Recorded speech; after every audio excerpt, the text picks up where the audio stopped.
Welcome to the Noble Ape Podcast, Ape Reality. I'm Tom Barbalet, and today this serves as the December 2007 Mailout. Actually, before I begin, I'm recording in a new location in the bedroom part of our apartment, and the YouTube video clip of how I record podcasts in a very primitive way with a voice recorder is becoming quite a popular thing on YouTube. It's linked to by my friends at the Gamecaster podcast, which, as I said to them in an end of year's greeting, I don't know, it's quite surreal actually to have a couple of the best comedic videographers of my generation linking to my particularly poorly recorded video of me recording podcasts through very simple equipment as one of their favourites. However, it's just the nature of YouTube, I guess. Speaking of getting the message of artificial life out to a broader audience, the highlight of this month has probably been the recording of the Shrink Wrap radio piece a couple of Sundays ago. It was great fun, and I spent about a week kind of warming up for it. I had a page worth of notes, and I covered about 3/4 of the notes that I had written down for the live radio show. It was quite a strange experience, actually, because I've had some previous experience recording live radio. However, this was probably the most sustained live radio I had ever done in some regard, and it wasn't really radio in the traditional sense. However, I was so captivated by the medium that I'm going to do a version of the Shrink Wrap Radio Live for Biota. There will be a Biota Live podcast in the new year. I'm setting up the technology currently. There is a holding page on the same folk that do the Shrink Wrap Radio Live podcast or call-in show. So there will be a chat facility, there will be a call-in facility, and folks will be able to come on and be interviewed and also have people call in and ask questions and things like that. So it's going to be quite exciting, quite vibrant really. And I think it gives me the opportunity to record a lot more podcast content without the kind of setup and other related issues that I'd previously experienced recording the Biota conversations or even the Biota interviews. The ability to have a call-in number in some regard reduces the technology, and also because it's all recorded, it means that I have a fixed bit of audio that I can then edit down and I'll put back into the Biota feed. I won't put the live show directly into the Biota feed. I will do some basic editing and probably add some bits and pieces of information and,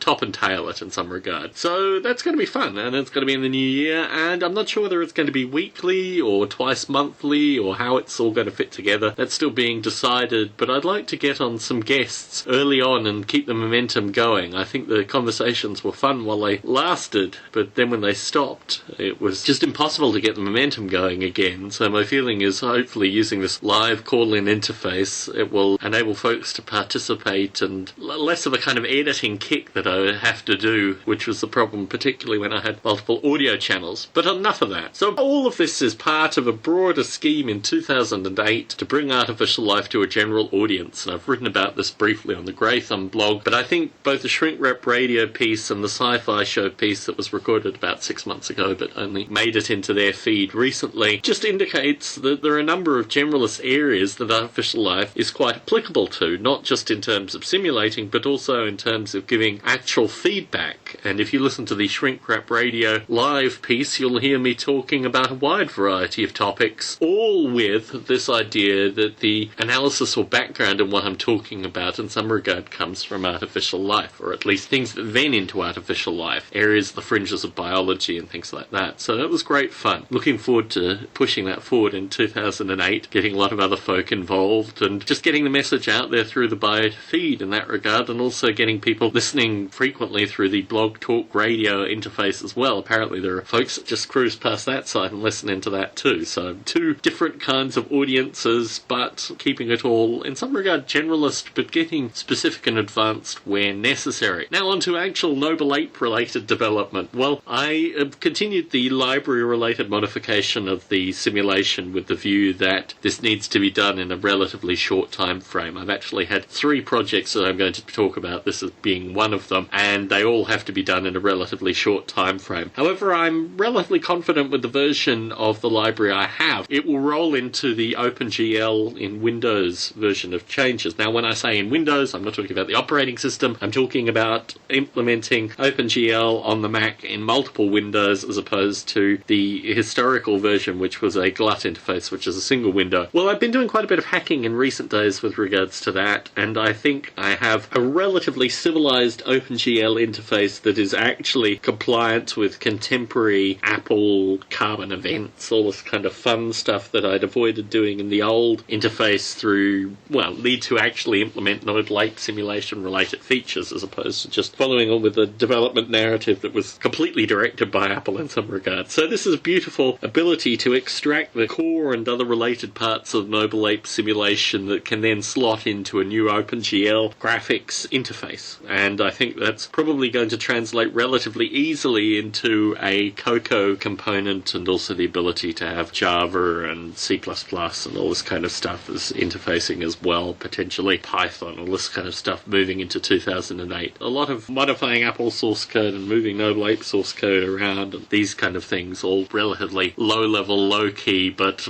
when it's released will hopefully be something that folks will get excited about, or at least it will continue the maintenance of Noble Ape with regards to Apple and Intel. The final thing that I'm working on currently is a project with both Bruce Damer and Dick Gordon. Per the previous podcast, Dick Gordon was the second interview for the Biota interview series, and he is working on a book currently relating to the biological sciences, contemporary atheism, and, well, intelligent design and creationism. I argue in the section that I am critiquing that, in fact, it's too easy to convolute creationism with intelligent design, and they are in fact quite distinct movements. In fact, part of the section of the book I'm writing on discusses the potential to take intelligent design back to creationists and see what creationists actually think about intelligent design. I think the mechanisms in intelligent design actually probably don't agree with a wide variety of creationist-specific beliefs. So I think that's a fascinating critique in and of itself, and something that isn't part of the contemporary discussion, particularly the for and against, us versus them mentality. I have a lot of time for Dick Gordon because he seems to argue that there is in fact a third position, which has also been my view if folks familiar with the Ape Reality series and my discussions relating to that specifically. However, this requires a section to be written for this book by January 15th. I've written probably a 3-page outline which I'm passing back to Bruce Damer and getting his feedback, and we're working on. It's going to come very quickly, and I'm also engaged in a critical analysis of a section that Dick Gordon wrote, which will also be published in the book. So great fun, and actually putting Barbalet and radical Barbalet-related theories into print, which up until now have really just come through these kind of podcasts, and most recently the Shrink Wrap Radio live performance, as it was a performance indeed. So, these things are coming together. It's going to be an interesting first few months of 2008. I think the simulation that will come out of this, the version of Noble Ape that will come out of the library modifications, the OpenGL modifications specifically, will probably be the most robust the Noble Ape simulation has been, and certainly show that the ideas of the simulation are in fact completely independent of the old software, or really software in general. That these are ideas that can be mapped onto a wide variety of things and aren't based in source code, but are based in something more than source code. So I think that's probably the narrative with regards to December 2007. But with regards to 2007 in general, if I was going to say a few words, I would say that really podcasting has taken over the way in which I described the Noble Ape simulation, and the source code, which had been in development and continues to be in development for 12 years, is becoming in some regard a secondary vehicle for the ideas in the Noble Ape simulation to get out and about. And similarly with regards to Biota, I think my aims for 2008 are to take the Biota message into a different direction, to make it more applicable to people that really don't have a specific interest in artificial life. I was talking with Bruce Damer earlier last week, and I mentioned to him that it's the people who aren't necessarily listening to the Biota podcast or Ape Reality, but who get a sense of what is going on with the artificial life community, and that excites them. I mean, people like the Mind of Men hosts, Mike and Jim, who just are happy that things like Ape Reality and the Biota podcast are out there, and are happy that people such as myself, Bruce, and the folks at Grey Thumb, and all of us are working as a collective to forward and advance the ideas that come through artificial life. And many of these ideas are still being created in some regard through the software that is in development and through the ideas that are propagating through the software. So I think what I want to do in 2008, which follows what has happened particularly towards the end of 2007, is to continue the discussion with regards to artificial life as a critiquing movement as opposed to a movement in and of itself. And if that seems a little surreal, then perhaps check out the Shrink Wrap Radio live chat in order to get a prelude preview, as I said to James Murata, of what is coming in the future with regards to artificial life, or certainly the artificial life that I have some connection with. So, thank you very much for tuning into this podcast, and also thank you very much for tuning into all of 2007's podcasts, 2006 podcasts. I will be podcasting for 2 years early in the new year, which is an extraordinary length of time, particularly to use the same kind of primitive recording setup to go full circle. I've not recorded on any other device, really, aside from a USB mic occasionally, in terms of doing Skype-related interviews and things like that. So this digital voice recorder has done me very well in its pure simplicity. So thank you very much for tuning into this podcast. Have a happy new year, and look forward to tuning into Ape Reality in 2008.